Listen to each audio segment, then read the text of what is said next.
She was married 8 times, divorced 7, condemned by the Vatican, and became the first actress in history to earn $1 million for a single role before almost bankrupting 20th Century Fox. Her name was Elizabeth Taylor, and her life wasn't a fairy tale. It was a war fought in diamonds, divorces, and front-page scandals. At 19, she married into the Hilton empire. 9 months later came the bruises, the vodka, and the headlines. At 25, she buried her husband, producer Mike Todd, after his plane exploded mid-air, scattering pieces of her dream life across the desert. Days later, she shocked the world again by falling into the arms of his best friend Eddie Fisher, who just happened to be married to America's sweetheart, Debbie Reynolds. The church called her the face of sin. America called her a homewrecker. Hollywood called her unstoppable. Then came Cleopatra, 1963, the film that rewrote movie history and birthed the biggest affair of the 20th century. On that set, Elizabeth met Richard Burton, the man who would love her, destroy her, and marry her twice. Together they drank, screamed, and spent millions on jewels. One of them, a 69-carat diamond worth nearly $1.5 million. She had beauty that terrified men, fame that poisoned love, and power that even studios feared. Every man wanted her. Every woman wanted to be her. And yet no one ever truly knew her. Long before the diamonds, before the scandals, before the headlines, there was a little girl with eyes the color of amethyst. Born in London, 1932, Elizabeth Rosamond Taylor was the daughter of American parents who fled England when the bombs of World War II began to fall. They settled in Los Angeles, just miles from the dream factory that would soon consume her life. At 9 years old, MGM discovered her porcelain skin, black hair, and those violet eyes that seemed almost unreal. By 10, she had signed a 7-year studio contract. By 12, she was a star. Her film, National Velvet, 1944, earned $4 million, turning her into America's sweetheart overnight. But behind the smile was a child trapped in a machine. Every calorie she ate was counted. Every word she spoke, rehearsed. Studio handlers decided when she slept, who she saw, and how she looked. They even ordered her to pluck her brows, straighten her teeth, and lose weight before every shoot. Hollywood called it discipline. Elizabeth would later call it the end of my childhood. She wasn't raised by parents. She was raised by cameras. And from that moment, the world would never let her belong to herself again. By the early 1950 seconds, Elizabeth Taylor was no longer the little girl from National Velvet. She was 20, breathtaking, and already considered Hollywood's most bankable young actress.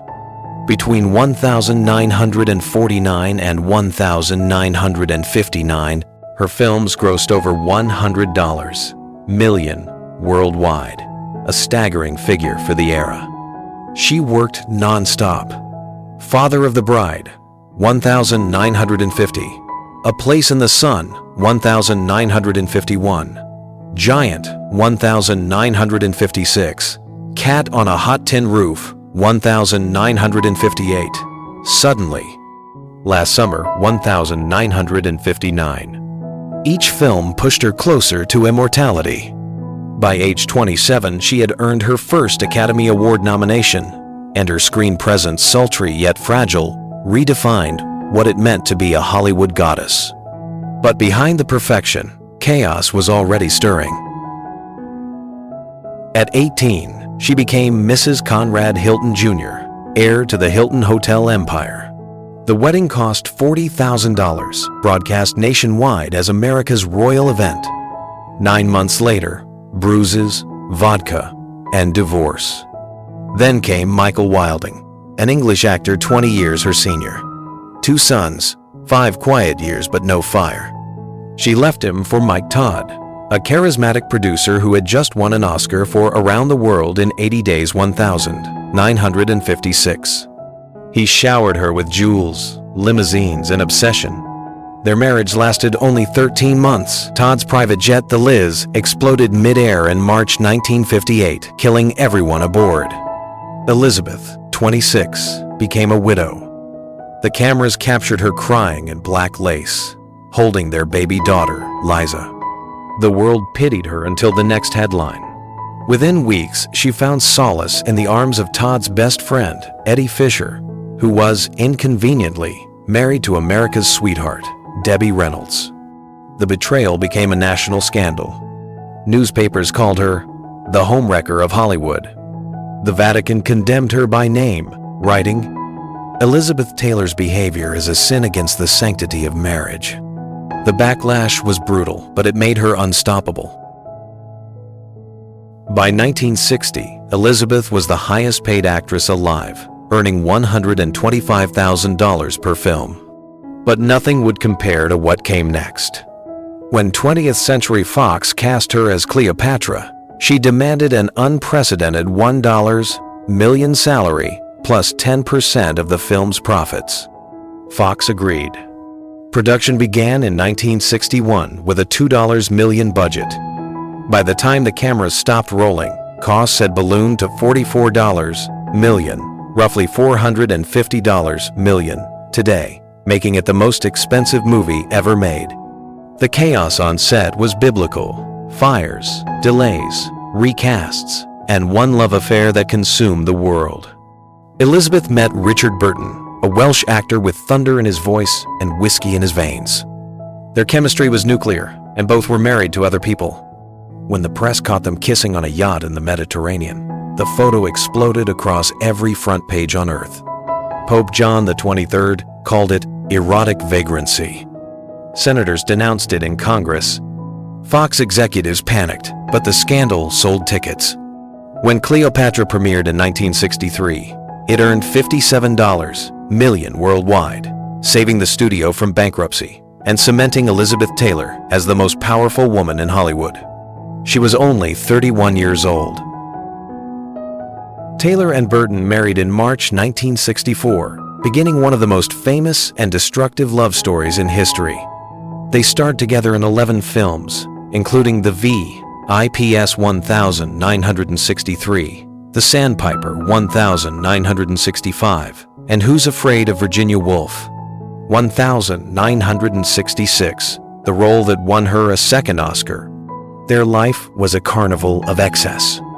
They owned 5 homes on 3 continents, spent over $7 million on jewelry, drank 3 bottles of vodka a day between them, bought a 69.42-carat diamond from Cartier for $1.1 million today, worth $9 million. Paparazzi chased them from Rome to Mexico to London. Every fight, every kiss, every tear, front page news. They called them Liz and Dick, and the world couldn't get enough. But fame is a furnace. By the early 1972s, both were drowning in alcohol and jealousy. Their fights were legendary: ashtrays flying, doors slamming, headlines screaming. In 1974, they divorced. A year later, they remarried and divorced again in 1976. Their love burned so hot, it consumed them both. Burton once said, "We fight, we drink, we love. It's the only way we know how to live." By the time Elizabeth turned 40, she had starred in over 40 films, won 2 Oscars, earned more than $10 million, and collected jewelry worth another $20 million. But the same media that once worshipped her now mocked her for aging, for gaining weight, for refusing to fade quietly. She once told a reporter, "I've been called a whore, a sinner, a queen, and a goddess, sometimes all in the same week." Behind the laughter and the champagne, the cracks were forming. Hollywood had created its perfect diamond in diamonds. Under enough pressure, can break. Fame had made her untouchable. But by the mid-1970s, it was killing her. When the lights faded and the cameras stopped rolling, Elizabeth Taylor was left with her pills, her perfumes, and her ghosts. She was only 43 years old, but already a relic in an industry obsessed with youth. After her second divorce from Richard Burton in 1976, she spiraled. Alcohol became her constant companion: vodka before noon, champagne before bed. Doctors later estimated she consumed the equivalent of 2 bottles of hard liquor every day. Her weight ballooned from 120 pounds to nearly 180, tabloids mocking her as Fat Liz. She laughed on camera, then cried alone at night. By the early 1980s, the world's most beautiful woman was falling apart, literally. She endured more than 30 major surgeries in her lifetime. 1961, tracheotomy after a near-fatal case of pneumonia. 1983, spinal fusion for chronic back pain. 1997, brain surgery to remove a benign tumor. 2009, heart surgery to replace a valve. She suffered from scoliosis, osteoporosis, diabetes, and congestive heart failure. From 1978 to 1988, she was hospitalized over 70 times, spending nearly 5 years cumulatively under medical care. Reporters stalked her hospital windows. One even bribed a nurse for photos. "They wanted to see me die," she once said, "because death sells better than survival."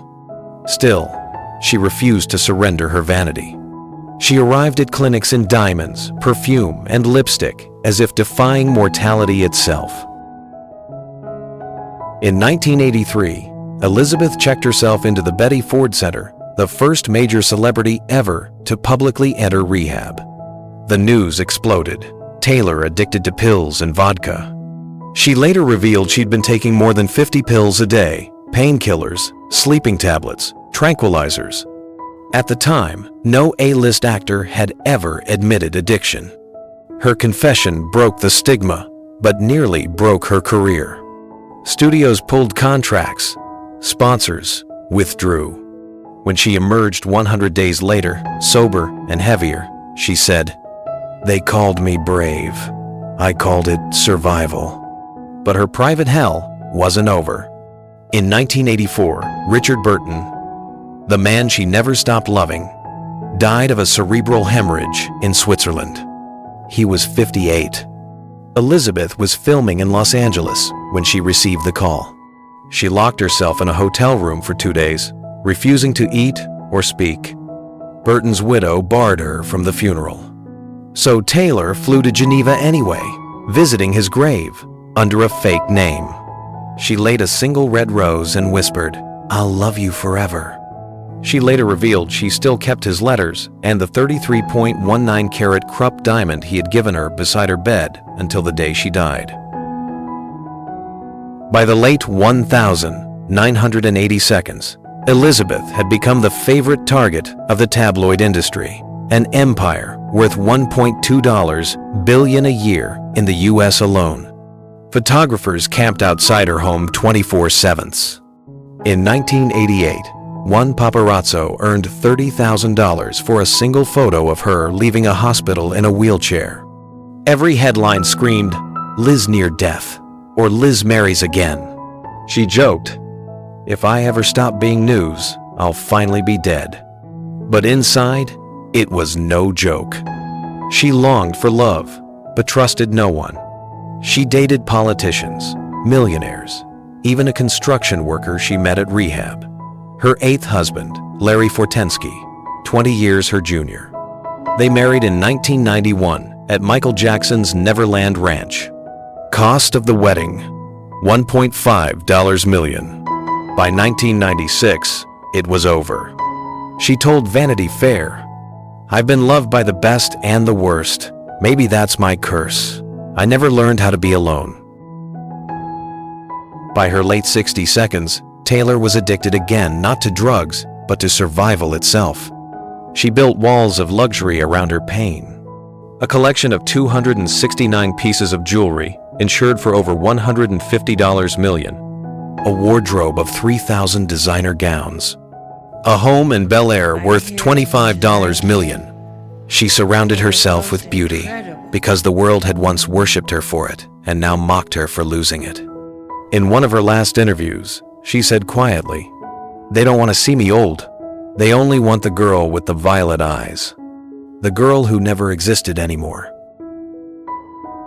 By 2004, she was confined to a wheelchair, battling heart failure and near blindness. Her friends said she still sprayed Chanel perfume before every hospital visit because Elizabeth Taylor never went anywhere without being Elizabeth Taylor. She outlived nearly all her peers, Burton, Monroe, Dean, Brando. But survival came with a price. 4 children, 8 marriages, 2 Oscars, and 1 lifetime of public scrutiny. In her private letters, she wrote, "I gave the world my beauty, my youth, my love. All I asked in return was peace. They never gave it to me." By 2010, she was too weak to walk or speak in public. Her final public appearance was a charity gala in Beverly Hills, seated in a lavender gown, diamonds on her neck, eyes still glowing violet under the lights. The legend was fading, but the image endured. The little girl MGM had built was gone. What remained was a woman who had seen everything and lost almost everyone. Behind the jewels, the lovers, the laughter, there was a woman who had lived 1,000 lives and carried the scars of every one of them. In 1985, when the world feared AIDS, Elizabeth Taylor stood alone. She co-founded AIM-FAR, raising over $100 million for AIDS research. She launched the Elizabeth Taylor AIDS Foundation and personally visited patients shunned by their families. In 1991, she debuted her perfume White Diamonds, earning over $1.5 billion in global sales. It became one of the best-selling celebrity fragrances in history. In her final decade, she lived quietly in Bel Air. On the 23rd of March 2011, she died peacefully at 79. At her request, the funeral began 15 minutes late, so even in death, I can make them wait. She didn't live for perfection. She lived for passion and turned her scars into legacy. Elizabeth Taylor, the last goddess of Hollywood's golden age.